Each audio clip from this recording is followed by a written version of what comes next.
స్వాతంత్రం జరుపుకునే రోజున ఒక చరిత్రాత్మకమైనటువంటి స్మార్ట్ రేషన్ కార్డు మీకు అందజేస్తున్నందుకు ఈ రాష్ట్రంలో అన్ని జిల్లాల్లో ఈ కార్యక్రమం జరుగుతూ ఉంది.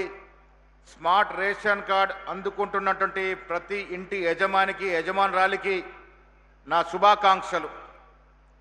స్మార్ట్ రేషన్ కార్డ్ అంటే ఒక క్రెడిట్ లాంటి కార్డే కాదు. కుటుంబానికి యావత్తు ఒక గౌరవం, ఒక ఆహార భద్రత, పిల్లలకి ఆహార భద్రత, సమాజంలో ప్రభుత్వం ఇస్తున్నటువంటి ప్రామాణిక గుర్తింపు కార్డు ఇది. అలాంటి కార్డు అందుకుంటున్నటువంటి మీ అందరికి కూడా శుభాకాంక్షలు.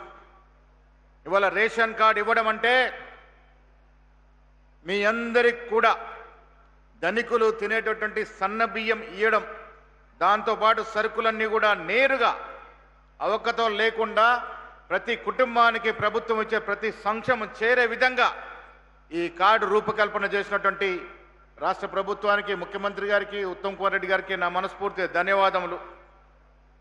రేషన్ కార్డే కాదు, ఈ దేశంలో ఏ రాష్ట్రం ఇవ్వలేనటువంటి ఇందిరమ్మ ఇల్లు అనేది పేదవాడి కళ.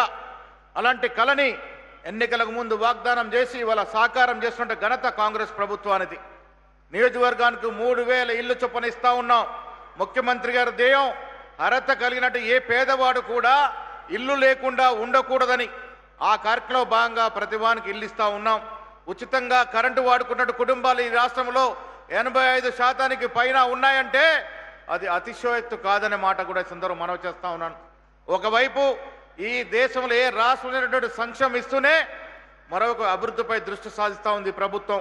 విదేశీ పెట్టుబడులు, 70-80 వేల ఉద్యోగాలు, తెలంగాణ కోరుకున్న విధంగా తెలంగాణ యువతరానికి ఉద్యోగాలు ఇస్తూ ముందుకు తాగుతున్న ఈ ప్రభుత్వానికి మనస్ఫూర్తిగా అభినందన తెలియజేస్తూ మీ అందరికి కూడా ఇవాళ సంగారెడ్డిలో ఒక మలుపు తిరిగే కార్యక్రమంగా భాగంగా చరిత్రాత్మకమైనటువంటి స్మార్ట్ రేషన్ కార్డు ఇస్తున్నటువంటి సందర్భంలో రాష్ట్రంలో ఉన్నటువంటి కార్డులు అందుకున్నటువంటి అందరికి కూడా మనస్ఫూర్తి అభినందన తెలియజేస్తూ సెలవు. జై హింద్.